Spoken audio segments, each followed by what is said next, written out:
आना जाना बंद हो जाए, इसलिए भगवान के पास इसलिए जाते हैं।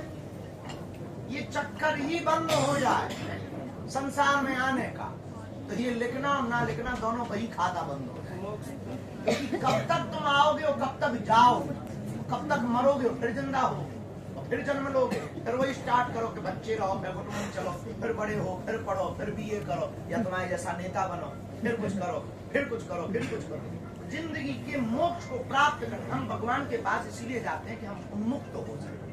हम भगवान के पास इसलिए जाते हैं कि हम आपको धन्यवाद दे रहे हैं। और हम सदगुरु के पास, एक बात और, भगवान के पास जाने का दूसरा कारण, जो भी आध्यात्मिक जीवन में परमात्मा की सन्निधि को पा जाता है, ऐसा भी जरूरी नहीं है कि वो मरता ही मरता है।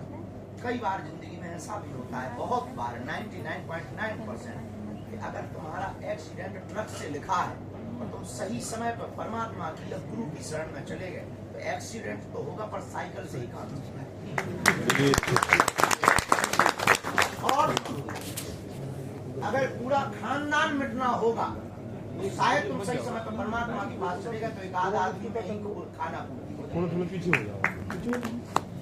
जब ये आदमी को बताया जाए कि तुम्हारे 6 निपटने थे, एक में काम चल गया, तो आदमी कहता तो बढ़ने पा तब ये कहता है, जैसे किसी को कहे कि भाई हाथ कटना था तुम्हारा, वो तो उंगली कटने से काम चल गया, डॉक्टर को धन्यवाद देता है। अब उंगली कटना भी कोई कम थोड़ी है। जिंदगी में परमात्मा के पास हम इसलिए नहीं जाते कि परमात्मा हमारे लिखने को मिटाए, हम इसलिए जाते हैं कि आने जाने का क्रम हमारा बने, उस यह जीवात्मा परमात्मा में विलय हो, इसलिए हम परमात्मा के पास।